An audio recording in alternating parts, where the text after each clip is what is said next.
नमस्कार मित्रांनो. ॲडजेक्टिव्ह म्हणजे काय? ते विशेषण. What is the meaning of adjective? The word which gives more information about noun. नामाविषयी अधिक माहिती सांगणाऱ्या शब्दाला आपण ॲडजेक्टिव्ह म्हणतो, म्हणजे विशेषण म्हणतो.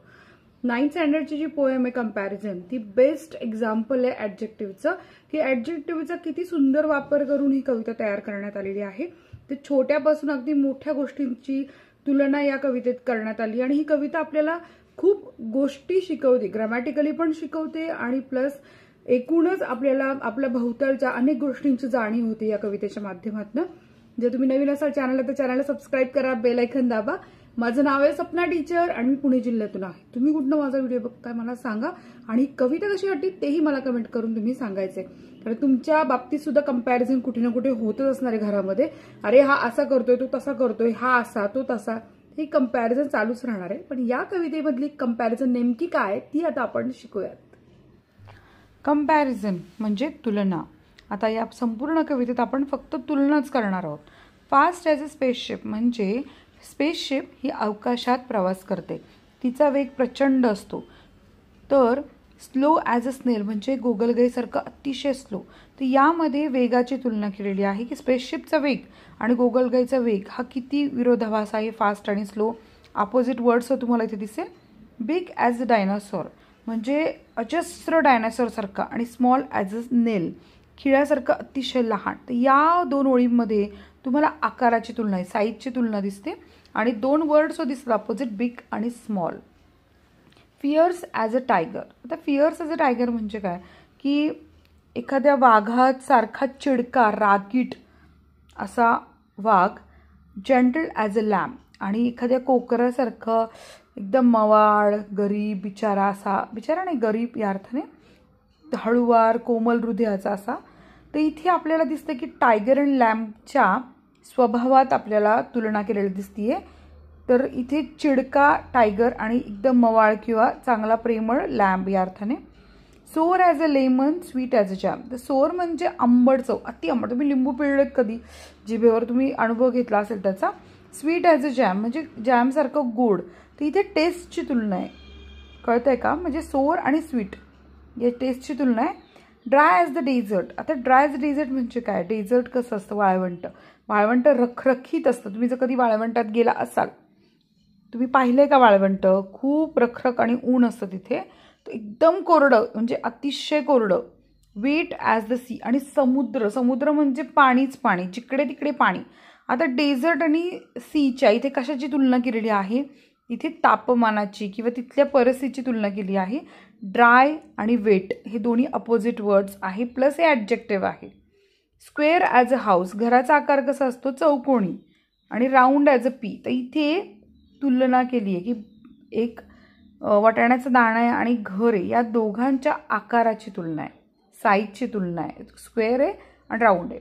कूल ॲज अ केव म्हणजे एखादी गुहा. जर तुम्ही कधी गेला असाल गुहेमध्ये तर तुम्हाला जाणवेल की प्रचंड थंडावा असतो गुहेमध्ये. आणि वॉर्म ॲज अ टोस्ट आणि तेच तुम्ही चहाबरोबर मस्त उकळता चहा आहे, टोस्ट असे तव्यावर छान गरम केले आणि मस्त ते हातात घेतले की तसं मऊ गरम लागतात हाताला टोस्ट. तसे इथे कूल आणि वॉर्म. कूल म्हणजे थंड आणि वॉर्म. त्या टेम्परेचरची इथे कुठेतरी तुलना केलेली आहे. नॉइझी ॲज अ रोड ड्रिल. तर तुम्ही जर पाहिलं असेल रस्त्याची कामं चालू असतात, ते धडधड धडधड धडधड आवाज येत असतो, तो ड्रिल करत असतं, मी खणत असतात आणि ते प्रचंड गोंधळाचं वातावरण असतं. Quiet as a ghost. जणू काही इथे भुताटकी आहे आणि मध्ये इतकी शांतता, तिथे कोणाचा वावर नाही, इतकं शांत. तर इथे तुम्हाला नॉइझी आणि क्वाईट हे दोन शब्द दिसतील विरुद्धार्थाचे. तर इथे यांची तुलना केलेली आहे शांततेशी संदर्भात, गोंधळ आणि शांतता. Strong as an ox. बैल आहे, कसा आहे तो? प्रचंड ताकदीचा आहे. Weak as a kitten. पण मांजराचं छोटंसं जन्मलेलं पिल्लू पाहिलं ते बिचारा काहीच स्वतःसाठी करू शकत नाही. सो स्ट्रॉंग आणि वीक इथे ताकद महत्त्वाची आहे, स्ट्रेंथला इथे महत्त्व दिलं आहे. स्ट्रॉंग आणि वीक हे दोन अपोजिट वर्ड्स आहे. आता तुम्ही बघू शकता हार्ड ॲज अ रॉक. कसं आहे? रॉक कसं आहे? हार्ड आहे, कठीण आहे. सॉफ्ट ॲज अ मिटर आणि तेच तुम्ही लोकरीचा मोजा पाहिला तर किती सॉफ्ट असतो तो. सो हार्ड आणि सॉफ्ट हे दोन अपोजिट वर्ड्स इथे आले आणि इथे त्याच्या स्ट्रेंथ ताकदीची तुलना आहे किंवा त्याच्या फीलची तुलना आहे की कसा तो कठीण असतो आणि कसा सॉफ्ट असतो. Dark as a tunnel. Dark as a tunnel म्हणजे काय? गुहा कशी असते? प्रचंड अंधकार किंवा काळोखाची असते. आणि लाईट ॲज द मून म्हणजे चंद्राचा प्रकाश कसा असतो? खूप असा सुदिंग असतो, छान लाईट प्रकाश पडलेला असतो. सो इथे डार्क आणि लाईट हे दोन गोष्टी विरोधाभास वापरलेल्या आहेत. Night time, midnight, day time, noon. आता इथे तर तुम्हाला विरोधाभास बघा कसं दिसेल. दिवसा प्रचंड, दुपारच्या वेळी दिवसाचे मिड टाईम म्हणजे रात्रीची मिड नाईट म्हणजे काय? 12 वाजता. पण कोणती? रात्री 12. तेव्हा काळोख असतो, प्रचंड शांतता असते. डे टाईम, नून, जेव्हा लोकांची कामाची वेळ असते आणि प्लस प्रचंड ऊन असतं. सो ती रात्रीची 12 आणि दिवसाची 12 यात किती विरोधाभास दिसतो वेळेचा. नाईट, डे अँड नाईट याचा विरोधी अर्थ शब्द आहे, अपोजिट वर्ड्स आहे.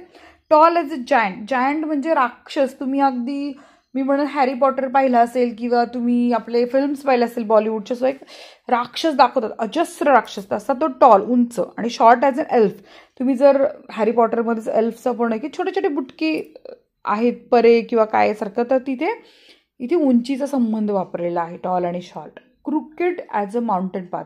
तुम्ही जर लोणावळा, खंडाळा किंवा कुठल्या घाटातनं जात असाल तर तिथे असं नागमोडी वळणं असतात ना. तुमच्या गावाकडे इकडे कुठे घाट आहे का कुठे असं ठिकाण नागमोडी?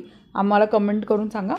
तर तिथे वळणदार रस्ता असतो, तो क्रुकेड माउंटेन पाथ. आणि स्ट्रेट ॲज अ शेल्फ म्हणजे कसं?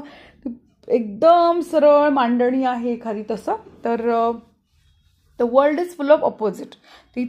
इथे वळणदार आणि सरळची तुलना आहे. आणि the world is full of opposite. त्यांनी म्हटलं की वरती जे अभ्यास केला आपण त्या सगळ्यात जगभरातल्या गोष्टी आहेत. आणि या जगभरातल्या सगळ्या गोष्टी कशा आहेत? पूर्ण विरोधी एकमेकांच्या. So think of some.